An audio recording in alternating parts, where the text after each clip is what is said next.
Good morning guys. එන්න මාත් එක්ක ගමනක් යන්න. අද මම යන්නේ ඔයාලා හැමෝම දන්න කියන තැනකට. හැබැයි තැනට යනකම් කියන්නේ නැහැ කොහෙද යන්නේ කියලා. මේ ගමන යන්න මට බස් දෙකක යන්න වෙනවා.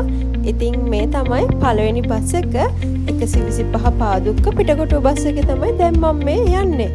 යන ගමන් සින්දුවකුත් අහගෙන තමයි යන්නේ. බස් වල යනවා කියන එක නම් එපා වෙනවා. මේ බස් එක යන්නම පැය එකමාරකට වැඩිය ගියා. කොට තැන් වල නවත්ත එහෙම තමයි ඉතින් බස් වල ගමනක් යනවා කියන්නේ. මගේ පෞද්ගලික වාහනේ නෙවෙයි නේද. ඉතින් ඔහොම යනකොට ඔන්න ෆයිනලි මම ආවා පෙටාවලට. දැන් මෙතනින් ඊළඟ බස් එක ගන්න තමයි තියෙන්නේ. ගෙස් කරන්න බලන්න ඊළඟට මම මොන බස් එකක් ගන්නේද කියලා හිතන්න අමාරුයි නේද? ඔයාලා කොහොමද හිතන්නේ නේද? පිටකොටුවේ බස් කීයක් නම් තියෙනවද? මටත් පිස්සු. බස් එකේ ඇවිල්ලා කොණ්ඩේ තවුලලම බලන්න මම නිකන් පිස්සෙක් වගේ. ඉතින් දැන් කියන්න යන දෙයින් නම් ඔයාලා අනිවාර්යෙන්ම දන්නවා මං කොහෙද මේ යන්න හදන්නේ කියලා.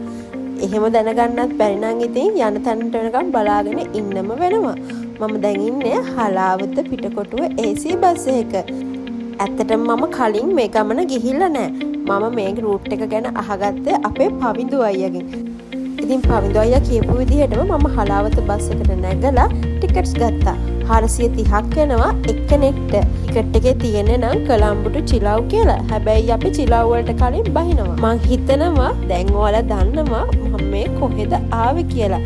මම ඇත්තටම වැඩිය වීඩියෝස් ගන්න ගියේ නැහැ. මොකද මේ දවස්වල සමාජ මාධ්‍යවල මේ පල්ලියේ කුරුස පල්ලිය විකෘති කරලා එක වීඩියෝස් හදනවලු.